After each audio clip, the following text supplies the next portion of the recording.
Hi students. आज का video है आपके पजल्स का आंसर। जो मैंने बोला था आपको जल्दी ही सारे पजल्स का आंसर मिलने वाला है। ओके, तो आज मैं सारे पजल्स का नहीं, क्योंकि बहुत सारे एक वीडियो में पॉसिबल नहीं हो पाएगा।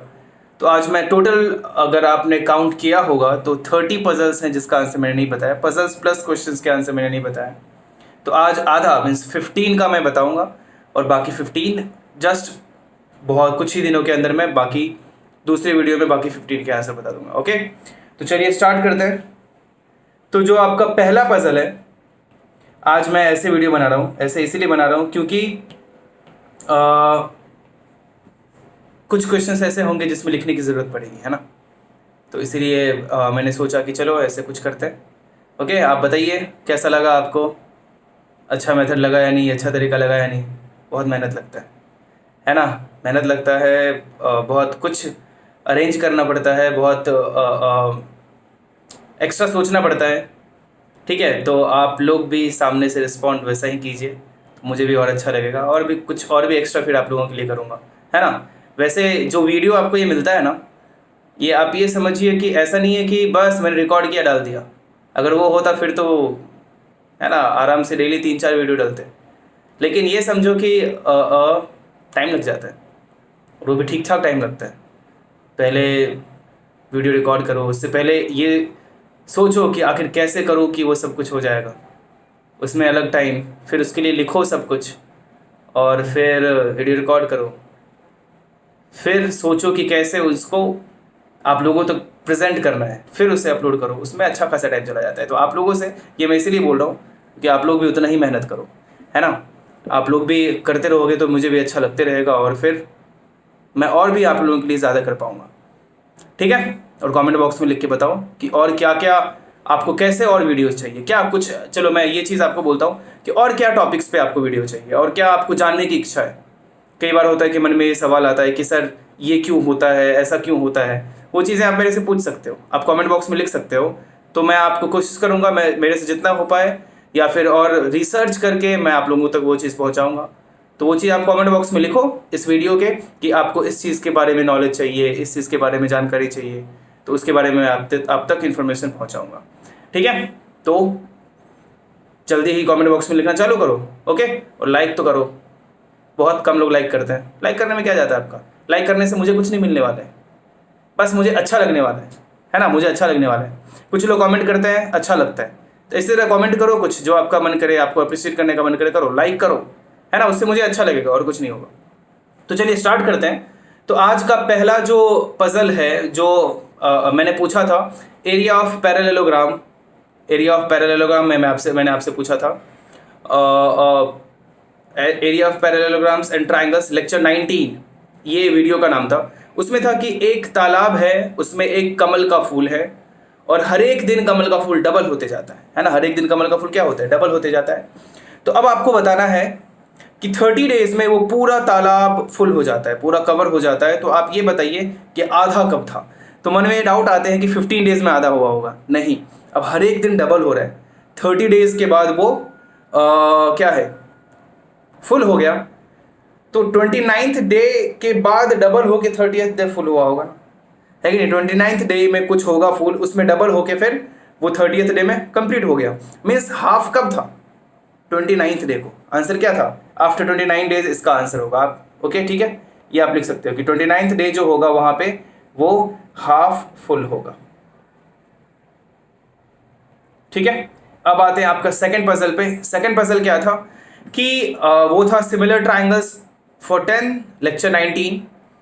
दो मुर्गी 2 दिन में 2 अंडे देती है, तो 10 मुर्गी 10 दिन में कितने अंडे देगी। ये एक तरह से डायरेक्ट एंड इनवर्स वेरिएशन का क्वेश्चन हो गया।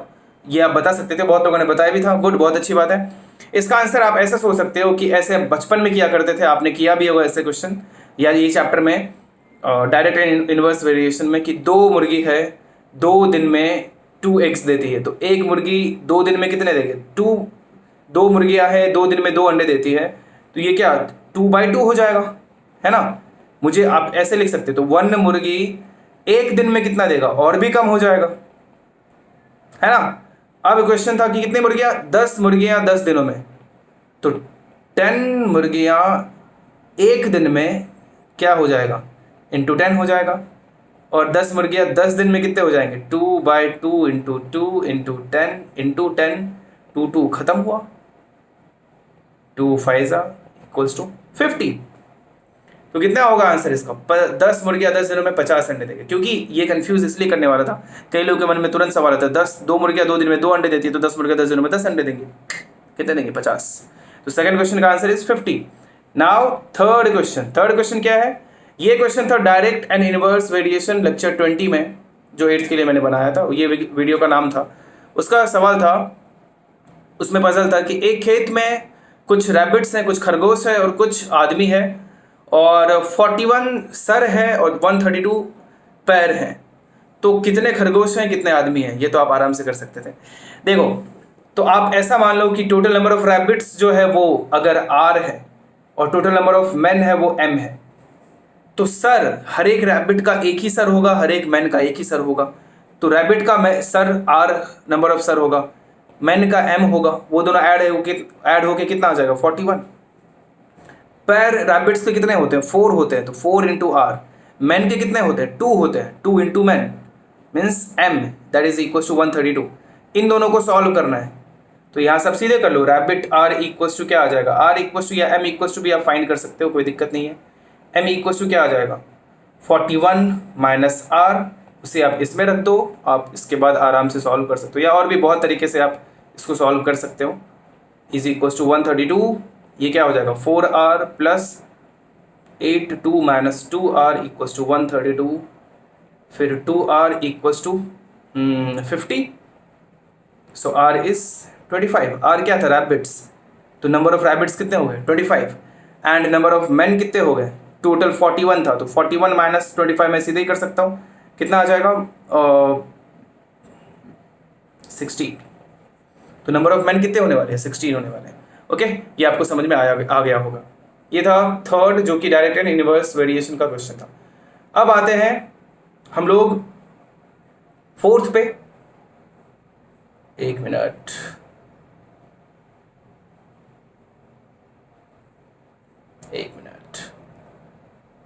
फोर्थ पे आते हैं। फोर्थ क्वेश्चन है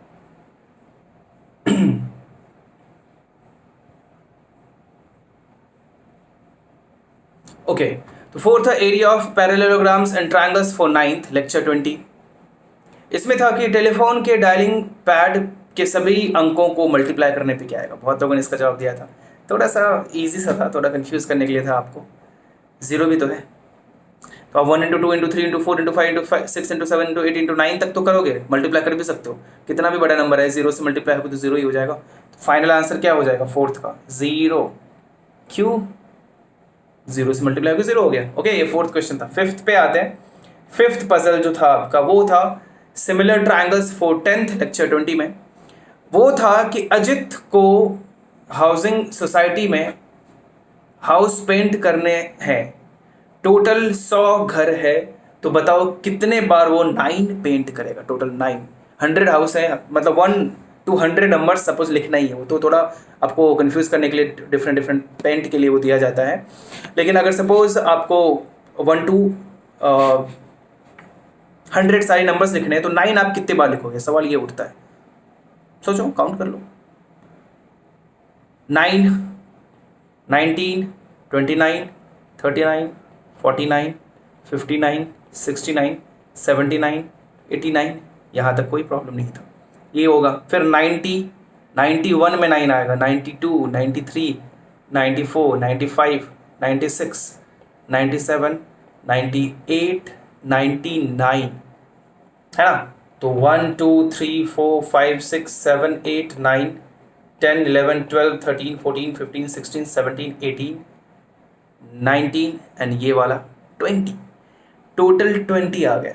मीन्स 20 टाइम्स 9 को हम लोग लिखेंगे, या अजित वहाँ पे पेंट करेगा कितने बार, 20 टाइम्स। तो अगर 8 होता, 8 पूछा, 8 कितने बार पेंट करेगा, सोचना एक बार, 8 के लिए काउंट करना, 7 के लिए काउंट करना, 6 के लिए काउंट करना, 1 to 100 के नंबर, 1 to 99 में, ओके, 1 to 99 में आप काउंट करना कि 1 कितने बार पेंट कर रहा है, 0 कितने बार पेंट करना है, 2 3 4 5 6 7 8 9 सब काउंट करना, और एक बहुत ही अच्छा इंटरेस्टिंग सा आपको रिजल्ट मिलेगा। अगर सब आप काउंट करोगे सबका कि 1 कितने बार किया, 2 कितने बार किया, 3 कितने बार किया, तो आपको एक बहुत ही इंटरेस्टिंग सा रिजल्ट मिलने वाला है। करके देखना, मैं आपको आंसर नहीं बताऊंगा इसका। ओके, सिक्स्थ पजल में आते हैं आपके। सिक्स्थ पजल था time and work pipe and cistern for 8th lecture 21 में, कि राकेश 1 घंटे में 27 चॉकलेट खा जाता है, विकी 10 मिनट में 2 चॉकलेट खाता है, गीता 20 मिनट्स में 7 चॉकलेट्स खाती है।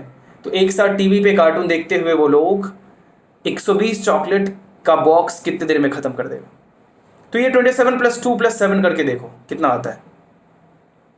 ये आप जैसे ऐड करोगे तो आपको दिखेगा कि वो आ जाता है टोटल, एक्चुअली 1 आवर में वो 27 था, 20 + 30 करोगे तो आपको दिखेगा 9 आ रहा है, राइट, 30 आ रहा है। तो 30 मिनट्स ये हो गया कि 30 मिनट्स में ये लोग इतना ख़त्म कर देगा, है ना।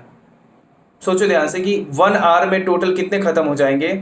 तो 27 + 2 + 7 + 2 + 7, ये मैं क्यों बोल रहा हूँ अब सोच के देखो। चलो मैं ये चीज़ लिख के आपको बताता हूँ। राकेश है, राकेश 1 आवर में 27 चॉकलेट्स ख़त्म करता है, और विकी है जो 10 मिनट्स में 2 चॉकलेट ख़त्म करता है, और गीता है जो 20 मिनट्स में 7 चॉकलेट्स ख़त्म करता है। तो टोटल ये जो चॉकलेट्स ख़त्म होंगे, तो आप ये सोचो 1 आवर में कितने चॉकलेट्स ख़त्म हो जाएंगे। 1 आवर में तो 27 चॉकलेट ख़त्म होंगे, और राकेश कितना चॉकलेट खाएगा, 27 चॉकलेट खाएगा। विकी कितना खाएगा, 10 मिनट्स में वो 2 खा रहा है, तो 60 मिनट्स होता है ना 1 आवर। 60 मिनट्स में कितना हो जाएगा, 60 मिनट्स में वो हो जाएगा 6 × 2 12, तो मैं 27 + 12 कर देता हूँ, है ना, 6 ऐड हो जाएगा, प्लस 20 मिनट्स में गीता 7 चॉकलेट्स खा रही है, तो 20 मिनट्स में तो 1 आवर में कितना हो जाएगा, × 3 + 21 हो जाएगा। अब ये तीनों ऐड करके देखो, तो ऐड करोगे तो 60 आता हुआ आपको दिखेगा, है ना। आप ऐड करके देखना, आपको 60 आता हुआ दिखेगा। ओके, 60 दिख रहा है ना, या मैंने कुछ गलती कर दी शायद। सही है, या हाँ सही है 60। तो ये था 1 आवर में, इन 1 आवर, तो इन 2 आवर कितना हो जाएगा 120, 60 का डबल, 120 चॉकलेट्स 2 आवर्स में ख़त्म हो जाएंगे। ओके, तो सवाल था कि वही 120 आवर्स कितने, 120 चॉकलेट्स कितने टाइम में ख़त्म होगा, तो कितने टाइम में ख़त्म होगा 2 आवर्स। आंसर क्या होगा 2 आवर्स। ठीक है, ये था आपका question number 6 means puzzle number 6। और आप देखो, आपको सारे पजल को सीखो, अच्छा लगेगा।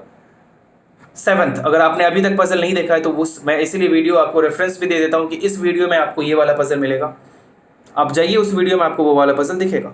7th पजल जो था आपके लिए, एक्चुअली वो पजल नहीं था, एक क्वेश्चन था अच्छा सा सर्कल्स फॉर 9th के लिए था वो, 9th के सर्कल्स के लिए वो क्वेश्चन था कि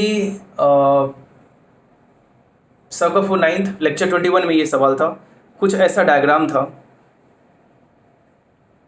ABC, इधर कहीं D था, इधर कहीं E था, इधर कहीं O था, और फिर एरिया ऑफ ट्राइंगल ABC 88 दे रखा था। Area of triangle ABC is 88 दे रखा है। ओके, तो चाहिए क्या, तो अपने को चाहिए area of triangle BOE, area of triangle BOE चाहिए। देखो मैं बताता हूँ क्या होता है। एक सिंपल सा कॉन्सेप्ट होता है कि कोई भी एक ट्राइंगल है, उस ट्राइंगल को अगर आप 2 इक्वल पार्ट में बांटो, 2 इक्वल पार्ट में बांटना मीन्स एक ऐसा लाइन जो बेस के मिड पॉइंट को ज्वाइन कर रहा है। तो आप हमेशा याद रखो कि बेस के मिड पॉइंट को ज्वाइन करने वाला जो लाइन होता है वो उस ट्राइंगल को 2 इक्वल एरिया के ट्राइंगल में कट करता है। जैसे यहाँ पे एरिया ऑफ ट्राइंगल ABD जो है वो एरिया ऑफ ट्राइंगल ADC के इक्वल होने वाला है। ABD और ADC का एरिया क्या होने वाला है, इक्वल होने वाला है। क्यों, क्योंकि दोनों का बेस इक्वल है, BD = DC है। तो दोनों का हाइट तो सेम ही होगा ना। अगर आप हाइट देखो तो दोनों का सेम ही होने वाला है, इसीलिए एरिया भी क्या होगा, सेम होगा। Area of triangle A B D is going to be equal to area of triangle A D C. यहीं पे देखो, तो क्या area of triangle A B D equals to area of triangle A D C हो जाएगा? बिल्कुल हो जाएगा, है ना। और फिर तो मैं ए बी डी का एरिया क्या लिख सकता हूँ, डबल एट का हाफ, क्योंकि ए बी डी और ए डी सी मिलके ही तो ट्राइंगल ए बी सी का एरिया बन रहा था। Means A B D plus A D C double eight था, और दोनों इक्वल है, दोनों इंडिविजुअली कितना हो जाएगा, 44, है ना। Individually means A B D का एरिया क्या आ जाएगा, 44। अब ए बी डी में देखो, ए बी डी में क्वेश्चन में ये भी गिवन था कि E is also the mid point of D D, है ना। ई जो है बी डी का मिड पॉइंट है, तो फिर से area of triangle A B E क्या area of triangle A E D के इक्वल होगा? बिल्कुल होगा। और वापस से दोनों इक्वल है और दोनों का सम 44 है, तो क्या दोनों इंडिविजुअली 22 हो जाएगा? बिल्कुल। इस area of A B E कितना आ गया, 22 आ गया। अब ए बी ई में वापस से ओ मिड पॉइंट है, तो अब ओ मिड पॉइंट है तो फिर से टू इक्वल एरियाज में वो कट करेगा। तो एरिया ऑफ ट्राइंगल कौन सा, बी ओ ई, और एरिया ऑफ ट्राइंगल दूसरा कौन सा ट्राइंगल था, ए बी ओ ए, वो भी इक्वल होगा। वो क्या होगा, 22 का half, that is 11 square unit. इसका आंसर क्या होगा, 11 स्क्वायर यूनिट होगा। ओके, समझ में आया होगा आपको। तो इसका आंसर इज 11 स्क्वायर यूनिट। ये क्वेश्चन नंबर 7 था। ओके, नाउ क्वेश्चन नंबर 8, मतलब पजल नंबर 8 या क्वेश्चन नंबर 8 जो डिफरेंट वीडियो में था। ये था आपको Pythagoras theorem part 2 for 10th में था, lecture 21। The simplified form of the expression y raised to 4 minus x raised to 4 divided by x into x plus y minus y cube by x divided by y square minus xy plus x square। Simplify करना था आपको। देखो मैं बताता हूँ कैसे एक student ने इसका आंसर भी दिया था, good. So this is going to be, आप यहाँ पे एलसीएम ले लो तो x into x plus y ही इसका एलसीएम आएगा, राइट। ये लेने की भी ज़रूरत नहीं है, मैं आपको सच बताऊँ तो। आप वो लेने से पहले y4 माइनस x4 को y square plus x square into y square minus x square लिख सकते हो ना। Y square minus x square is y plus x into y minus x divided by x into x plus y minus y cube by x divided by क्या हो जाएगा, y square minus x y plus y square. तो ये equals to क्या होगा, अब ये और ये तो कैंसिल हो जाएगा, राइट। तो बचा क्या, y square plus x square into y minus x divided by x minus y cube by x whole divided by y square minus x y plus y square. अब एलसीएम लेते हैं और ऊपर सेम ही है x, तो कोई दिक्कत नहीं है, सबको सेम ही हो जाएगा। और इसे मल्टीप्लाई कर दूँ क्या, बिल्कुल कर देते हैं। ये क्या हो जाएगा, y cube plus x square y minus x y square minus x cube, और इधर पहले से वाई क्यूब है, divided by y square minus x y plus y. Actually यहाँ पे एक्स स्क्वायर था, हो जाता है कई बार, पर उससे कोई फ़र्क नहीं पड़ेगा। इसे मैं x कर देता हूँ, ये भी x कर दिया, plus x square, right, equals to y cube खत्म हुआ। यहाँ तीनों ही टर्म में x दिख रहा है, कॉमन ले लूँ क्या, क्या बचेगा, x y minus y square minus x square by x divided by y square minus x y plus x square. Okay, अब आगे बढ़ते हैं। सो दिस एक्स कैंसिल हुआ। अब देखो ये दोनों सेम ही दिख रहा है, बस माइनस कॉमन लेने की ज़रूरत है। तो that will be x square plus y square minus x y, नीचे क्या है वाई स्क्वायर माइनस, अब ये दोनों टर्म को देखो तो आपको सेम ही दिखेगा, कैंसिल कर दिया। सो क्या बचा, -1 इज द आंसर। ठीक है, तो इसका आंसर आप -1 दे सकते थे, किसी एक ने दिया भी था, गुड, बहुत अच्छा। आगे बढ़ते हैं। So this was question number 8। Now question number 9 जो कि था distance speed and time for 8th। Distance speed and time for 8th lecture 22 में क्वेश्चन था, एक किसान के 5 बेटे थे, सबको सब कुछ 5-5 करके जमा किया था उसके किसान ने, ताकि बाद में बंटवारे में दिक्कत ना हो। और स्टार्टिंग में तो कम ही गाय था, बट धीरे धीरे उसके नंबर ऑफ कॉज मतलब गाय बढ़ता चला गया और 25 कॉज हो गया उसके बाद, सॉरी 25 गाय हो गया। बट ऐसा नहीं है कि सबको 5-5 दे सकते हो। अब क्या है कि सब पे जो वो मिल्क जो मिलता है, दूध जो देती है गाय, वो डिफरेंट डिफरेंट देती है। सब पे 1, एक पे 1 लिखा है, एक पे 2 लिखा है, एक पे 3 लिखा है, एक पे 4 लिखा है, और 25 पे 25 लिखा है। तो जिस पे जो लिखा है वो उतना ही लीटर दूध देती है। अब क्या है कि आपको बताना है कि कैसे कैसे बंटवारा हो कि सबको इक्वल इक्वल दूध मिल पाए। देखो ये थोड़ा सा हिट एंड ट्रायल, मतलब trial and error method use करना पड़ेगा। तो trial and error method use करके आप बढ़ोगे तो आपको आंसर इसका आराम से मिल जाएगा। ऐसे बहुत इजीली मिल जाता है। पहले को 1 दिया है ना, दूसरे को 2 दिया, 3, 4, 5, ये तो फिक्स है ना। ये फर्स्ट का है पहले बेटे को, ये सेकंड बेटे को, ये थर्ड को, ये फोर्थ को, ये फिफ्थ को। ठीक है, फर्स्ट को 1 दिया, उसके बाद 7 दिया। ये मैंने ट्रायल एंड एरर्स किया था, मैं चाहूँगा आप लोग भी कर लो, और मैंने आंसर लिख रखा है। पहले को उसने ये सब दे दिया, दूसरों के उसने 2 + 10 + 12 + 19 + 22 दिया। ऐड करके देखना आपको 65 ही आएगा। थर्ड को उसने 3 दिया, 8 दिया, 13 दिया, 23 दिया और 18 दिया। फोर्थ को उसने 4 दिया, 6 दिया, 14 दिया, 17 दिया, 24 दिया। थोड़ा सा आपको पैटर्न भी दिख रहा होगा, इजीली ये ट्रायल एंड एरर से आ जाएगा। 5, और फिर यहाँ पे उसने 9 दिया, 15 दिया, 16 दिया, जो बच गया +20 दिया। ऐड करके देखो आपको 65 ही दिखेगा। ठीक है, पांचों बेटे को उसने इस तरह से बंटवारा कर दिया। ओके, तो ये था अपना पजल नंबर 9 या क्वेश्चन नंबर 9, जो था वीडियो कौन से, distance speed and time for 8th में था, लेक्चर 22। अब आते हैं 10th में। 10th का था सर्कल फॉर 9th पार्ट 2 में लेक्चर 22 था कि 2 बालू घड़ी है अपने पास। बालू घड़ी क्या होता है कि कुछ ऐसा होता है, आप समझो कि ऐसा एक बॉक्स बना हुआ है, फिर नीचे भी ऐसे बॉक्स गया है, ऊपर बालू रख देते हैं, फिर वो बालू धीरे धीरे धीरे धीरे धीरे धीरे नीचे गिरते रहता है। और जब तक वो गिरते रहता है तब तक टाइम वैसे पता चल जाता है, सेट हो जाता है कि हम लोग ऐसे सोच लेंगे ना कि जब तक वो पूरा बालू, एक छेद रहता है बीच में, वो पूरा बालू नीचे जब तक ना आ जाए, है ना, उतना टाइम तब तक वो काम करते रहेंगे। मीन्स वो एक तरह से घड़ी के जैसा ही हो जाता है, उसी को बालू घड़ी बोलते हैं। तो 2 बालू घड़ी है, उसका टाइम फिक्स है कि ऊपर पूरा पूरा बालू भरा रहता है, तो उसको नीचे आने में पहले में उसको 4 घंटे लगते हैं, और दूसरा बालू घड़ी जो है उसमें उसको 7 घंटे लगते हैं।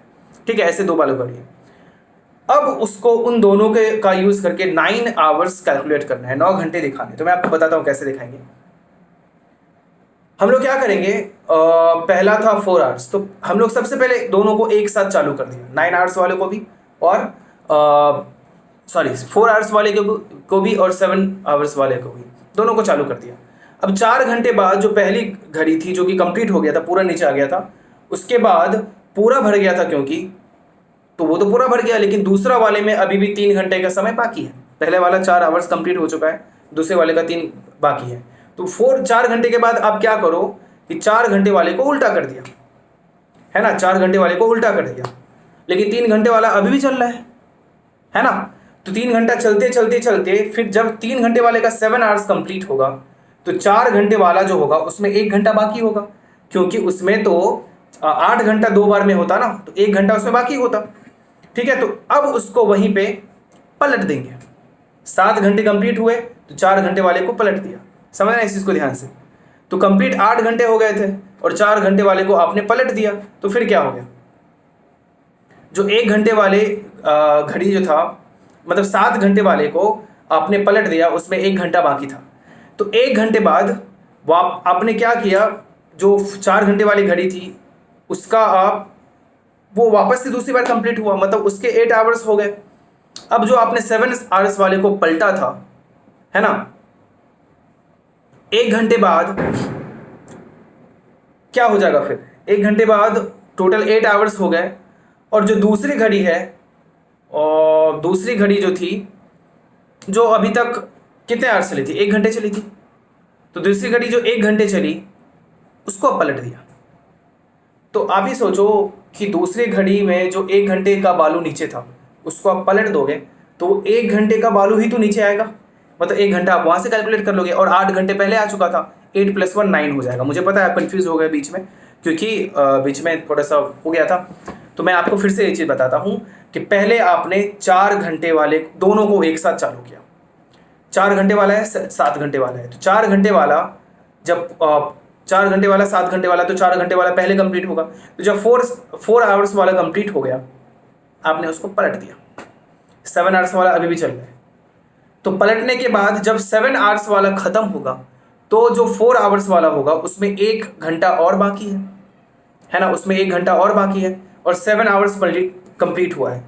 तो अब आप 7 आवर्स वाले को वापस से पलट दो, तो 1 घंटे बाद क्या होगा, जो 4 आवर्स वाला था वो तो कंप्लीट हो जाएगा, मतलब 8 आवर्स हो गए, और जो 7 आवर्स वाला था वो तो अभी 1 ही घंटा चला है, तो उसके नीचे में 1 ही घंटे वाला बालू रहेगा, तो उसको आप वापस से पलट दो, तो वो जो 1 आवर वाला हो जाएगा वो 1 आवर वापस से उसमें 1 आवर बालू 1 ही घंटे में नीचे जाएगा। तो पहले 8 आवर्स, ये 1 आवर कितना हो गया, 9 आवर्स हो गया। ठीक है, समझ में आया आपको? तो इस तरह से हम लोग 9 आवर्स 2 बालू घड़ी का यूज़ करके कैलकुलेट कर सकते हैं। ठीक है, तो ये था क्वेश्चन नंबर, पजल नंबर 10, जो मुझे नहीं लगता लिखने की ज़रूरत है। 11th पे आते हैं।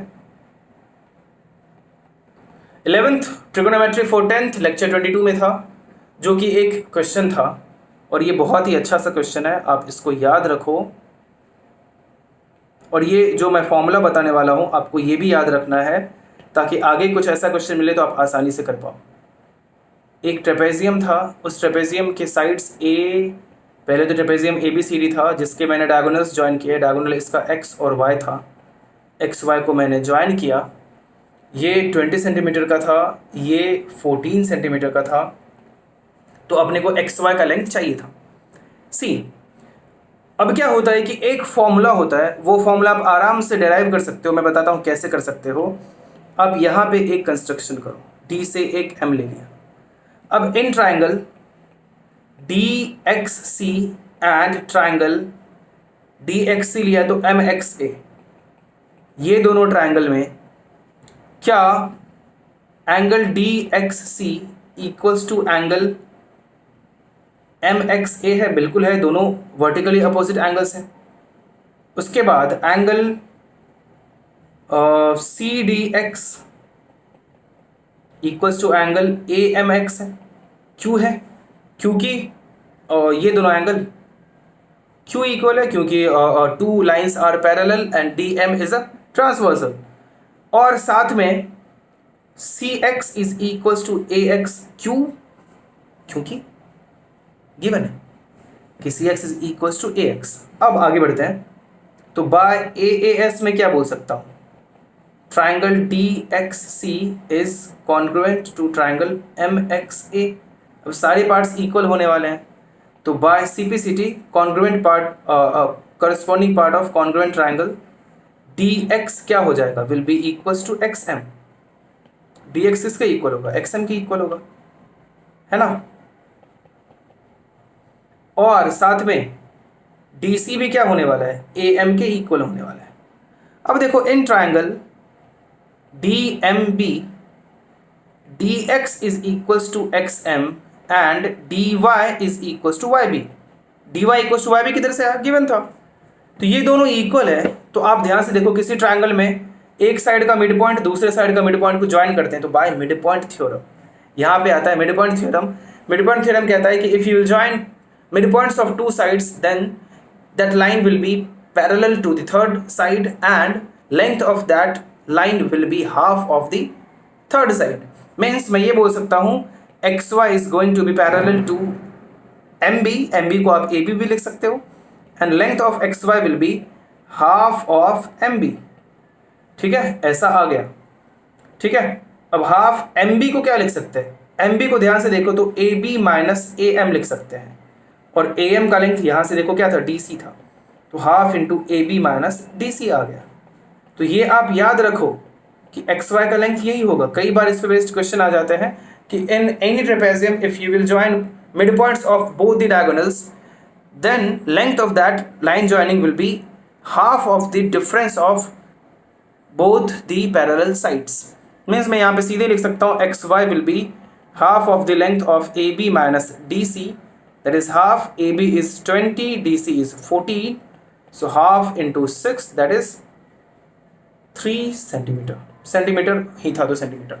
ठीक है, ये बात आपको समझ में आया होगा, आप कहीं पे नोट डाउन कर लो और इसे याद भी रखो। मैंने ये क्वेश्चन के थ्रू आपको एक अच्छा सा कॉन्सेप्ट बता दिया। ओके, ये था क्वेश्चन नंबर 11। अब आते हैं 12th पे। 12th क्वेश्चन क्या है? 12th था visualising solid shapes for 8th lecture 23। उसमें एक पजल था एक्चुअली। वो पजल क्या था कि एक सेठ के यहाँ भोज होता है, 100 लोगों को वो आमंत्रित करता है। 100 लोगों में कुछ ब्राह्मण हैं, कुछ ठाकुर हैं और कुछ वैश्य हैं। और उसने 100 लोगों को इनवाइट किया तो 100 ही उसने पत्तल मंगाया। पत्तल आप लोग समझते होंगे। और ब्राह्मण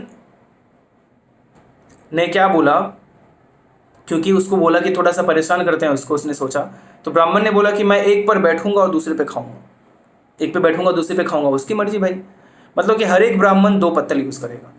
और फिर इसने बोला, ब्राह्मण को देख के ठाकुर को लगा कि वो भी उसे भी कुछ अलग करना चाहिए। तो उसने बोला कि मैं 2 पे बैठूंगा 2 पे खाऊंगा। ठीक है, बोल सकता है।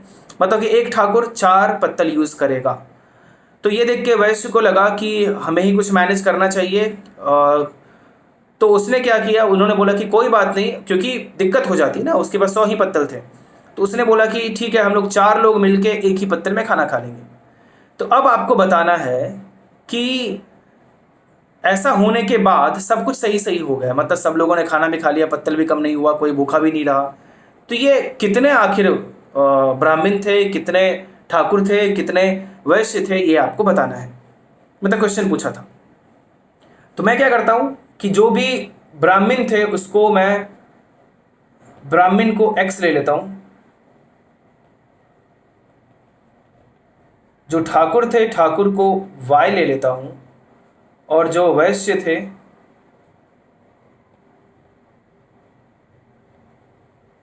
उसको मैं ले लेता हूँ z। तो तीनों मिलके वैसे 100 था, इतना तो पता है आपको। तीनों मिलके कितना था? 100 था। और अगला सवाल था कि एक ब्राह्मण 2 पत्तल यूज करता था, या तो 2x पत्तल यूज हो गया।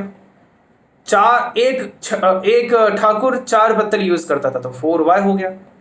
और 4 वैश्य यूज करके, 4 वैश्य मिलके एक पत्तल यूज कर रहा था, मतलब कि z वैश्य कितने पत्तल यूज करेंगे? z/4। Common sense is equals to 100। तो ये 2 इक्वेशन एंड 3 वेरिएबल्स आ गया। हम लोगों को आदत है 2 वेरिएबल्स 2 इक्वेशन सॉल्व करने का, बट फिर भी ट्राई करते हैं, क्या पता कुछ अच्छा सा मिले। So this is 8x plus 16y plus z equals to 100। So this is 8x plus 16y plus z equals to 400। ठीक है, ये आ चुका है। तो मैं एक काम करता हूँ, इसको इक्वेशन 1 बोल देता हूँ, इसको इक्वेशन 2 बोल देता हूँ। एक बार ट्राई करते हैं, एक बार z को एलिमिनेट करके देखता हूँ। मैं 2 - 1 अगर करूँ तो 8x - x, यहीं पे मैं 7x कर देता हूँ।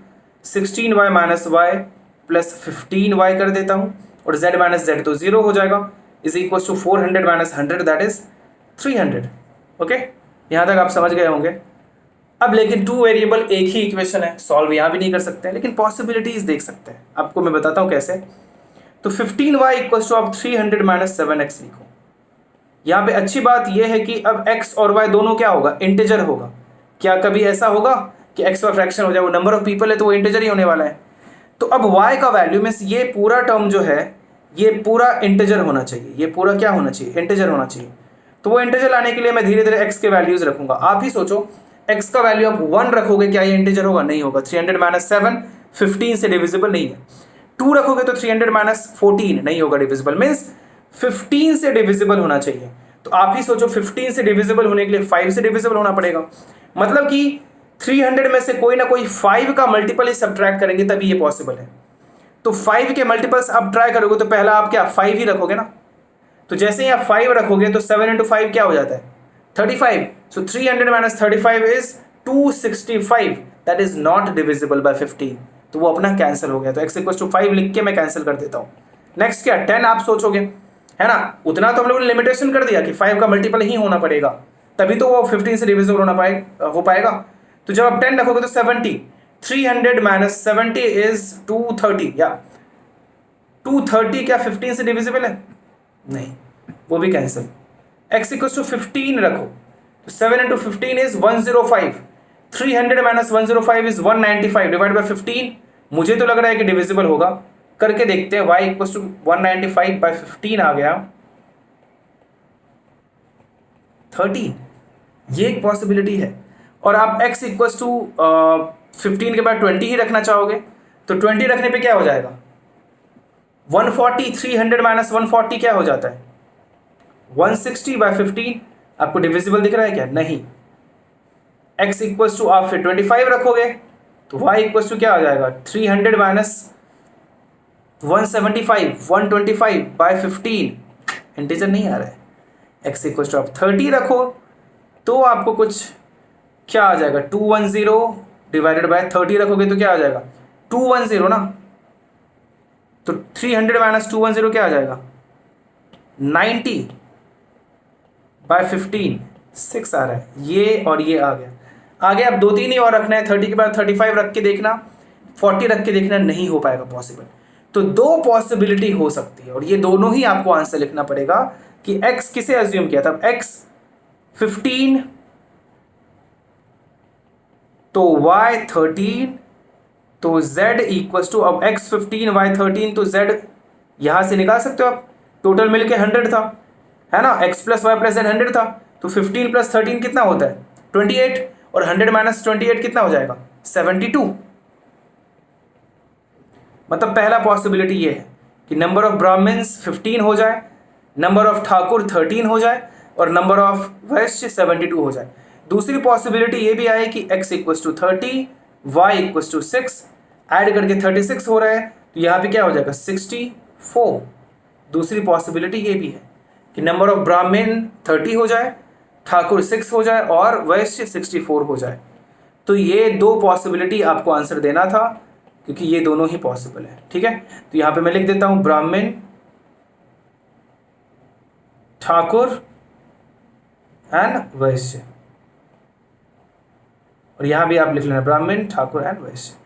समझ में आ गया आपको? ये ठीक ठाक सा क्वेश्चन था। अच्छा, आप ऐसे इसको सोच सकते थे। तो ये दोनों पॉसिबिलिटीज हो सकती हैं।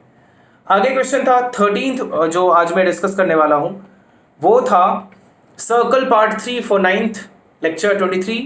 Find unit digit of 7 raise to 95 minus 3 raise to 58। जो मैंने एक वीडियो आप लोगों को दिया था वो था साइक्लिसिटी के लिए। उसमें मैंने आपको बताया था कि यूनिट डिजिट किसी भी नंबर रेज टू कोई भी नंबर हो उसको फाइंड कर सकते हैं, बट यहाँ पे सब्ट्रैक्ट हो रहा है। तो मैं यहाँ पे बताऊंगा कि ये क्वेश्चन कैसे किया जा सकता है। तो 7 रेज टू 95 का यूनिट डिजिट पहले फाइंड करते हैं। तो मैंने आपको बताया था कि 7 की भी साइक्लिसिटी 4 होती है, पहले आप वो देखो, अब समझ लो, उसके बाद यहाँ हो तो और अच्छे से आएगा अगर आपने नहीं देखा है तो 95 को आप 4 से डिवाइड करोगे, रिमाइंडर क्या आएगा, रिमाइंडर आएगा 3। तो 7 रिमाइंडर 3 आने पे यूनिट डिजिट क्या होता है 3 होता है 7 के केस में, वहाँ से देख लेना। तो एक बड़ा सा नंबर और लास्ट में 3 आएगा, 7 रेज टू 95 के केस में ऐसा होगा। माइनस 3 रेज टू 58 में उसकी साइक्लिसिटी क्या है 4 है, और 4 से 58 में डिवाइड करोगे तो रिमाइंडर क्या आएगा 2। मतलब यहाँ क्या आने वाला है, बहुत एक बड़ा सा नंबर और लास्ट में 9। तो यहाँ पे ये सोचना है कि एक बड़ा सा नंबर लास्ट में 3 माइनस एक बड़ा सा नंबर लास्ट में 9, और ज़्यादा बड़ा नंबर यही है पहला वाला, क्योंकि 7 रेज टू 95 ऑफकोर्स ज़्यादा बड़ा नंबर होगा 3 रेज टू 58 से। तो इससे इसको आप सब्ट्रैक्ट करोगे तो 3 से तो 9 सब्ट्रैक्ट होता नहीं, तो करते क्या है, एक पीछे से हम लोग कैरी लेते हैं, हासिल लेते हैं। तो मतलब एक पीछे से आता है ना 1 लेते हैं हम लोग, तो 1 से क्या हो जाता है 13 बन जाएगा, फिर 13 माइनस 9 क्या होगा 4। तो इसका आंसर क्या होगा 4। ओके, इसका आंसर क्या होगा, यूनिट डिजिट क्या हो जाएगा 4। इसको आप एक्सपैंड करोगे तो यूनिट डिजिट 4 आने वाला है, 13 का ये आंसर होगा। ओके, अब आते हैं 14th पे। 14th क्या था, 14th क्वेश्चन था trigo for 10th part 2 lecture 23 में the biggest among the following is 2 raise to 1/2, 3 raise to 1/3, 6 raise to 1/6 and 8 raise to 1/8, इसमें बिगेस्ट कौन सा है आपको ये बताना है। तो जब कभी भी ऐसे इरेशनल नंबर में आपको बिगेस्ट देखना हो ना, तो पावर सेम कर दो। 1/2, 1/3, 1/6, 1/8 सेम कब होगा? 2, 3, 6 और 8 का एलसीएम देख लेंगे, वो क्या होता है 24। तो इन सबको 24 बना देंगे। तो इसको 24 बनाने के लिए 12 से मल्टीप्लाई करना पड़ेगा, है ना। 12 इंटू 1/24। इसमें किससे करना पड़ेगा? 8 से। तो आपको ये लग रहा होगा कि 3 रेज टू 8 फाइंड करना थोड़ा सा मुश्किल है, बट रुक जाते हैं। 3 रेज टू 8 इंटू 1/24, ये कैसे बनेगा? 4 से करने के बाद 1/24। 8 रेज टू, ये कैसे बनेगा? 3 से मल्टीप्लाई करने के बाद 1/24। तो ये basically 2 raise to 12 raise to 1/24 आ चुका है। 3 रेज टू 8 रेज टू 1/24 आ चुका है। 6 रेज टू 4 रेज टू 1/24 आ चुका है। And 8 raise to 3 raise to 1/24 आ चुका है। ये सब इतना तो समझ गए होंगे कि ये नंबर, ये अंदर का जो नंबर है, इन सब में जो बड़ा होगा वही सबसे बड़ा होगा। तो 2 रेज टू 12 आप चाहो तो फाइंड भी कर सकते हो, कोई दिक्कत नहीं है। 2 रेज टू 12 और 8 रेज टू 3 में 8 रेज टू 3 को क्या लिख सकते हैं? 2 रेज टू 9 लिख सकते हैं, रेज टू 1/24। और यहाँ already 2 raise to 12 raise to 1/24, तो ये तो सबसे छोटा में से एक हो गया, सबसे छोटा हो गया है, इसको हटा ही देता हूँ मैं, ठीक है। अब बात करते हैं, बचा ये तीनों। अब 2 रेज टू 12 की बात करें तो 2 रेज टू 12 को 8 रेज टू ही क्या लिखा जा सकता है? 2 रेज टू 12 को 8 रेज टू हम लोग 4 लिख सकते हैं, है ना। और यहाँ पे 3 रेज टू 8 को क्या लिख सकते हैं? 9 रेज टू 4 लिख सकते हैं। तो बताओ इन दोनों में बड़ा क्या हो गया? 1/24, 1/24 ऐसे सोचा जाता है। तो 8 रेज टू 4, 9 रेज टू 4 में ऑफकोर्स 9 रेज टू 4 बड़ा होगा ना। 3 रेज टू 8 को तो हम लोग 9 रेज टू 4 लिख सकते हैं, इतना आपको खुद सोचना पड़ेगा। तो ये भी अपना कैंसिल हो चुका है। अब बचा ये दोनों, 3 रेज टू 8 बड़ा होगा या 6 रेज टू 4 बड़ा होगा। तो यहाँ भी 6 रेज टू 4 तो इससे भी छोटा हो गया ना, 8 रेज टू 4 से भी छोटा हो गया। 8 रेज टू 4, 6 रेज टू 4 में 6 रेज टू 4 छोटा होगा ना। तो our answer is 3 raise to 1/3। ये अपना फाइनल आंसर हो गया, क्योंकि आप सबको दिख रहा है कि वही सबसे बड़ा आया है। ओके, तो ये अपना आंसर हो गया 14th क्वेश्चन का, जो कि किसमें था? Trigonometry for 10th part 2 lecture 23 में।